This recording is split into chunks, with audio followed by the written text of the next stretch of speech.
Xin chào, chào mừng đến với kênh Thái Sinh Tồn. Chiếc giỏ mây tưởng chừng rất đơn giản, lại đủ sức bẫy những con nhím béo trong hang. Ít ai ngờ tuyệt kỹ săn bắt độc đáo này lại do chính một cô gái nhỏ nhắn thực hiện, nhưng ngay cả chiếc bẫy này cũng không phải lúc nào cũng hoàn hảo, bởi một chiếc bẫy khác của A Hoa đã bị con nhím phá tan chỉ trong chốc lát. May mắn thay cô vẫn bắt được một con nhím, chiến lợi phẩm này sẽ được mang đi bán để kiếm một khoản khá hời. Còn nhớ tuần trước, A Hoa đã vụt mất một con lợn rừng cực lớn, không kịp dẫn nó vào chiếc bẫy đã chuẩn bị, cô buộc phải lao vào cuộc đối đầu đầy căng thẳng. Con lợn rừng tận dụng địa hình rừng rậm hiểm trở để thoát khỏi sự truy đuổi của A Hoa, rồi nhanh chóng biến mất vào rừng sâu. Nhưng A Hoa vẫn chưa hề từ bỏ. Hôm nay cô lại tiếp tục tiến vào khu rừng. Vừa vào rừng, A Hoa đã bắt gặp những quả dại chín mọng. Cô hái vài quả ăn tạm để lót dạ trước khi tiếp tục hành trình. Với A Hoa, mục tiêu hôm nay vẫn là lợn rừng. Lần này cô tận dụng địa hình trên cao và nhanh chóng phát hiện dấu vết con mồi. Rút kinh nghiệm từ lần truy đuổi trước, A Hoa không vội ra tay. Cô bình tĩnh quan sát địa hình để tìm lối đi quen thuộc của đàn lợn, bởi chỉ cần đặt bẫy đúng vị trí, khả năng thành công sẽ tăng lên đáng kể. Sau một hồi tìm kiếm, cuối cùng cô cũng chọn được vị trí thích hợp. Không chần chừ thêm, A Hoa bắt đầu chặt tre. Những thân tre này sẽ trở thành bộ phận chính của chiếc bẫy. Muốn bẫy đủ chắc, tre phải thật già và cứng. Lần này, A Hoa chặt hẳn một bó tre lớn mang về. Cô chọn ra thân tre to và cứng nhất. Bằng con dao săn, cô đục liên tiếp nhiều lỗ trên thân tre. Các lỗ đều được bố trí về cùng một đầu, khoảng cách giữa chúng được căn rất đều và chuẩn xác. Tiếp đó, hai thân tre lớn nhất cũng được đục thêm nhiều lỗ tương tự. Những đoạn tre nhỏ còn lại được cắt thành từng khúc dài khoảng nửa mét. Sau đó, A Hoa vót nhọn từng đầu tre thành những mũi trông sắc bén. Mỗi mũi tre dài chừng 25 cm, chỉ nhìn thôi cũng đủ thấy độ nguy hiểm.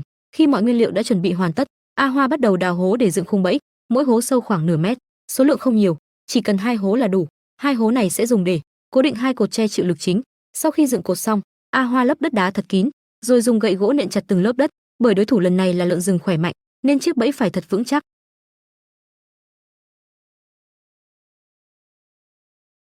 Sau khi hoàn thành 2 cột trụ, A Hoa lấy thêm một thanh gỗ dài, cô luồn nó xuyên qua các lỗ trên 2 cột. Tiếp đến là thân tre đã được đục sẵn nhiều lỗ, cũng được xỏ vào cùng một trục gỗ.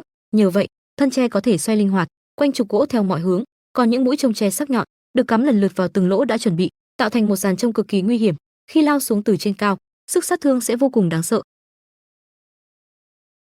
Để chiếc bẫy hoạt động chính xác, điều quan trọng nhất chính là bộ phận kích hoạt. Khung gỗ đặt sát mặt đất là mắt xích không thể thiếu của cơ cấu này. Ở một vị trí cách đó, A Hoa tiếp tục đóng thêm một cọc gỗ xuống đất, chỉ để phần đầu nhô lên khoảng nửa mét. Tiếp theo là lắp hệ thống mũi chông tre. Ở đầu thân tre, cô buộc chặt 2 sợi dây mây, rồi kéo toàn bộ lên vị trí cao. Một đầu dây được quấn qua khung kích hoạt, đầu còn lại nối với thanh gỗ giữ lực. Sợi dây còn lại được tạo thành một chiếc thòng lọng, đặt ngay trên mặt đất. Khi con mồi bước vào, cơ cấu kích hoạt sẽ lập tức nhả chốt, dàn chông tre sẽ lao xuống cực nhanh, đồng thời kéo chiếc thòng lọng siết chặt chân con mồi, khiến nó gần như không còn đường thoát. Với cơ chế 2 tầng như thế, lợn rừng rất khó thoát thân, dù chỉ bị thòng lọng giữ chân, nó cũng khó vùng vẫy để chạy thoát, chưa kể những mũi chông tre luôn trực chờ giáng xuống. Sau khi kiểm tra toàn bộ chiếc bẫy lần cuối, A Hoa bắt đầu ngụy trang mọi dấu vết. Cô gom rất nhiều cành cây khô, phủ kín khu vực xung quanh, chỉ trừ lại đúng lối dẫn vào chiếc thòng lọng. Cuối cùng, cô đặt vài quả chuối làm mồi nhử. Với cách bố trí này, chỉ cần lợn rừng bị mùi chuối hấp dẫn, khả năng sập bẫy là cực kỳ cao, chỉ một bước sơ suất. Mọi chuyện gần như sẽ kết thúc. Rời chiếc bẫy, A Hoa tiếp tục kiểm tra bẫy chuột núi. Chiếc bẫy tre lần này lại mang đến bất ngờ, một con chuột núi béo đã mắc bẫy, nhưng A Hoa vẫn chưa vội trở về nhà. Thay vì trở về, A Hoa ghé vào căn chòi giữa rừng. Nơi trú ẩn này được cô dựng từ hơn 1 năm trước. Không chỉ vậy, khắp cánh rừng rộng lớn này, A Hoa còn dựng thêm nhiều điểm nghỉ chân, ít nhất cũng gần 10 nơi, bởi cô thường xuyên vào rừng, có những hôm không thể quay về trước khi trời tối. Chính vì thế, những nơi trú ẩn này luôn phát huy tác dụng, chúng giúp A Hoa yên tâm nghỉ lại và an toàn hơn giữa núi rừng về đêm. Sau khi làm sạch chuột núi, vì không có nồi niêu hay dụng cụ nấu nướng, A Hoa quyết định nướng theo cách nguyên thủy nhất, giữa bếp lửa rừng. Thời gian dần trôi qua, con chuột núi chuyển sang màu vàng óng đẹp mắt, mùi thơm lan tỏa khắp nơi. A Hoa cũng không thể chờ thêm được nữa, bận rộn suốt cả buổi, cuối cùng cô cũng được thưởng thức thành quả. Miếng thịt đầu tiên vừa đưa vào miệng, khiến A Hoa như được tiếp thêm năng lượng. Nếu thấy hành trình sinh tồn hôm nay hấp dẫn, đừng quên để lại cho kênh một lượt like để ủng hộ nhé. Hãy đăng ký kênh và bật chuông thông báo để không bỏ lỡ những chuyến phiêu lưu sinh tồn đầy kịch tính trong các video tiếp theo. Cảm ơn các bạn đã luôn đồng hành cùng Thái Sinh Tồn. Sau một đêm nghỉ ngơi, trời vừa hửng sáng, A Hoa lập tức quay lại kiểm tra chiếc bẫy. Cô thận trọng tiến từng bước thật chậm. Bất ngờ, một âm thanh lạ vang lên từ phía trước. A Hoa khựng lại, rồi thốt lên, có thứ gì vừa làm bẫy kích hoạt rồi. Cô lập tức chạy nhanh đến kiểm tra. Đến khi tận mắt chứng kiến, A Hoa cũng phải bất ngờ. Ngay bên cạnh chiếc bẫy, một con lợn rừng lớn đang bị giữ chặt chân sau. Có vẻ nó đã kịp né cú đâm, hoặc lớp da quá dày, nên mũi chông tre không thể gây thương tích. Điều đó khiến màn khống chế trở nên khó khăn hơn nhiều. Dù vậy, điều này cũng có mặt lợi riêng, con lợn không bị thương nặng, nếu bắt sống thành công, A Hoa có thể đưa về nuôi ngay, khi lớn hơn, giá trị của nó sẽ cao hơn nhiều. Nếu chẳng may bị thương quá nặng, cô chỉ còn cách mang xuống núi bán thịt. Thật may, con lợn rừng này vẫn còn nguyên vẹn, có lẽ vì mắc bẫy quá lâu, nó đã dần kiệt sức, sức chống trả cũng yếu đi rõ rệt. Đó là cơ hội tốt nhất để A Hoa ra tay. Sau một hồi vật lộn, cuối cùng cô cũng trói chặt được hai chân sau, từng nút dây đều được siết rất chắc. Dù khỏe đến đâu, khi cả chân lẫn mõm đều bị khống chế, con lợn gần như không còn khả năng chống cự. Chiến thắng cuối cùng cũng thuộc về A Hoa. Con lợn rừng nặng khoảng 40 cân, cuối cùng cũng bị A Hoa hoàn toàn khống chế. Cô vác nó lên vai, rồi nhanh chóng trở về trang trại. Chỉ sau 2 ngày chăm sóc, chú lợn rừng mới đã dần thích nghi, nó bắt đầu hòa nhập với cả đàn. Gần đó còn có hai lợn mẹ đang nuôi con, đàn lợn ngày một đông hơn. Trong khi đó, A Hoa vẫn đều đặn lên núi cắt cỏ và đào sắn, chuẩn bị nguồn thức ăn cho cả đàn lợn rừng. Sau khi mọi việc ổn định, A Hoa lại bắt tay vào một thử thách mới. Cô quyết định chế tạo một cây cung tre. Phiên bản lần này được làm chắc chắn hơn trước, phần thân cung dày và cứng cáp hơn rất nhiều. Nhờ vậy lực bắn cũng được cải thiện đáng kể, vượt xa chiếc cung đơn giản trước đây. Còn những mũi tên, từ chiều dài cho đến độ dày, đều vượt trội hơn hẳn trước đây.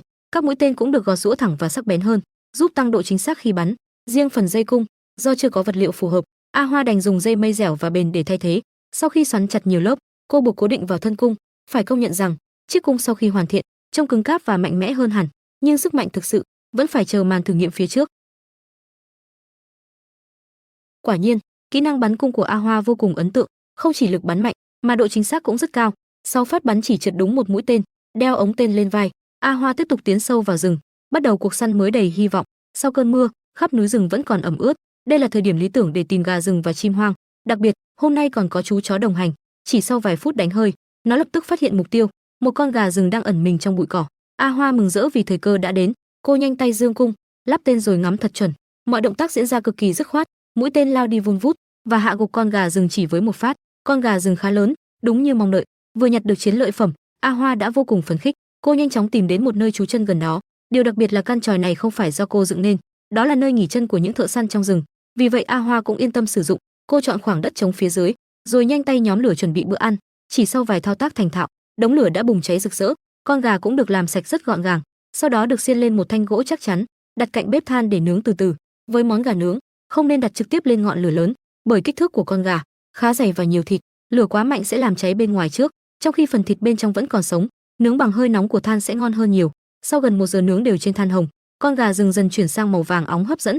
A Hoa đã chờ đợi khoảnh khắc này từ lâu, cô không thể cưỡng lại mùi thơm quyến rũ ấy, liền xé một miếng thịt và thưởng thức ngay. Lớp da gà vàng giòn, thơm nức, phần mỡ chảy ra khiến hương vị càng béo ngậy. Bên trong, từng thớ thịt vẫn mềm và mọng nước. Cắn một miếng, A Hoa không giấu nổi vẻ hài lòng. Ngay cả chú chó nhỏ cũng gặm xương ngon lành không ngừng.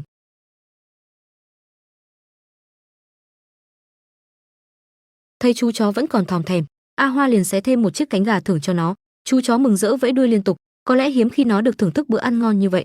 Thức ăn vừa nhiều lại chất lượng, chẳng mấy chốc cả A Hoa lẫn chú chó đều no căng bụng. Đúng là một bữa ăn trọn vẹn. Sau khi nghỉ ngơi xong, A Hoa tiến về con suối gần đó để ngâm mình trong làn nước mát lạnh. Phải thừa nhận rằng, cuộc sống giữa núi rừng như thế này mang đến một cảm giác tự do khó diễn tả. Thế nhưng, niềm vui lớn nhất lại đến khi Tiểu Hoa ghé thăm chị gái. Đúng dịp được nghỉ học, cô bé lập tức phụ chị chăm sóc trang trại. Hai chị em cùng cho đàn lợn ăn. Trong khu chuồng hiện tại, đàn lợn rừng đã phát triển lên khá đông. Việc cho ăn mỗi ngày là không thể thiếu, đặc biệt vẫn còn một con mới được bắt về chưa đầy nửa tháng. Muốn thuần hóa thành công thì phải chăm sóc thật cẩn thận, còn đàn lợn con chính là hy vọng của cả trang trại. Cho đến lúc này, tất cả đều phát triển rất khỏe mạnh, không có con nào gặp vấn đề như A Hoa từng lo lắng. Có lẽ sức sống của lợn rừng thật sự vượt trội so với các giống lợn nuôi thông thường, chúng thích nghi tốt hơn nhiều. Đó cũng là nền tảng để A Hoa tiếp tục mở rộng đàn lợn trong tương lai.